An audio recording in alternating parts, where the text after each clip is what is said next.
Hey guys, oh no, what else? That's right, surveillance. Surveillance laws in Victoria and the rotten culture that has led to our bureaucracy not protecting the average citizen. Let me give you another example of the type of things that exists in our law and order system. Now just keep in mind, we're doing dismally in it, okay? We're not, so there's no like, oh, we're sort of blurring the lines and we're not keeping the procedure because we're doing so well. We're doing atrocious. Could not be doing worse. Anyway, so I reminded myself just then, thinking about the podcast I'm about to make.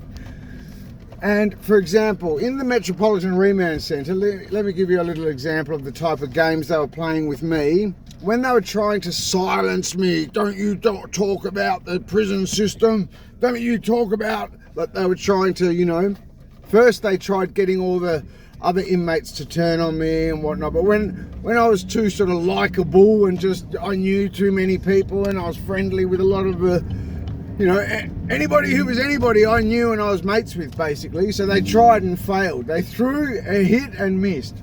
Anyway, when they tried and missed with the malice, what else they tried to do was basically, as a lot of you know of, and the entire apologise, you're going to apologise to that sisterhood nonsense, that was all revolved around trying to expose my conversations and then use my words against me. So they were getting people to set me up with hidden cameras or whatnot, and then make my conversations public, but they would have police informants come, and their role was to prompt me, oh, what about Barry Smith? And this is where I have that story where I had some of the who's who of the gangster world in Victoria's top lip twitching, because I'd be like, oh yeah, him, when I knew he was working with the police on this to get at me. I'd be like, him, oh, he did X and that, or didn't he dob on such, and they were all they couldn't do anything. So anyway, during that period, what they exposed me to in, for example, prison. So when you have a law, now don't forget this state hasn't even paid the debt, let alone still reeling, hasn't even paid the debt for being the only law and order system in the world. So for now, that makes it the universe, that used a defense lawyer as a police informant. So we haven't even paid the debt on that. And then we've got these type of boat things going on. For example, say you're at the Metropolitan Remand Centre with the big attitude after their incompetence led to them losing their prison because they wouldn't listen to the lower ranked prison officers. So they're still reeling and we do what we want. In that, what they would do is, when you're talking to your lawyer, that's supposed to be a private conversation between you and your lawyer. They can't tune into those conversations. But what they would do is, for example, they would do things like, oh, all legal calls have to be here. And then they would put you in a room, there's no security cameras, so they can't even listen in by abusing surveillance cameras. And they put you in a room. But then what they started doing was putting you in a room where you can hear through the walls. So they're just like little partitions. So in effect, they can hear every single word that is being said to people's lawyers that are meant to be private conversations. Now you sort of think, oh, so what, Not so what, because we're doing so abysmally, and they're the processes. That's an example. We shouldn't even be anywhere near. That's what our bureaucracy is supposed to protect us from. Our professionals, our experts at MRC, for example, at the building and design stage of a billion dollar prison, literally, they should have that on lock, where it's not even, because I'll tell you, as we learned through Lawyer X, what happens is, for example, one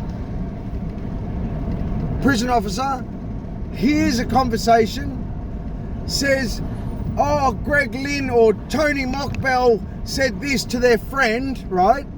That gets out. That then puts that case in jeopardy. Bang! As we've all seen with the Tony Mokbel case, as we've all seen how that's how the law works. So if you have a bureaucracy spending billions of dollars, but they're not even following it's just another example of how bad we've got it in, no doubt, Australia, but definitely Victoria. Like, I know that is nothing, right? But it is huge at the same time. It's just boggles my brain how, hang on a minute, this should not even be, you've just had this big fiasco where some of the biggest drug dealers this country has ever seen are not only walking free from prison, but costing the Victorian public massively in the process. Like a huge hoo-ha, right? Just travesty, just ridiculous. So that was all because of not following process, basically. So here we have a $1 billion prison, the best of the best. People are getting paid, governors of that prison are getting paid $500,000. $500,000, and believe me, there's a lot of them. There's a, it's a very top-heavy industry. They're milking the taxpayer as much as they can, and you got all these people getting paid massively, but they can't even get little things like that correct. So people are sitting there talking to their lawyer, and they've got a paper-thin petition where every single word can get heard. And then in my case, I had prison officers disgustingly mocking me over the fact that I was speaking to a person on the redress scheme, which is sexual abuse, when I was a minor. So you understand how disgusting and degrading that is, to do that to human beings? Aside the fact that you got literally institutional abuse, you got a redress scheme paying people. Here you are in the same institutions that this redress scheme is compensating people for, and they're committing worse institutional abuse.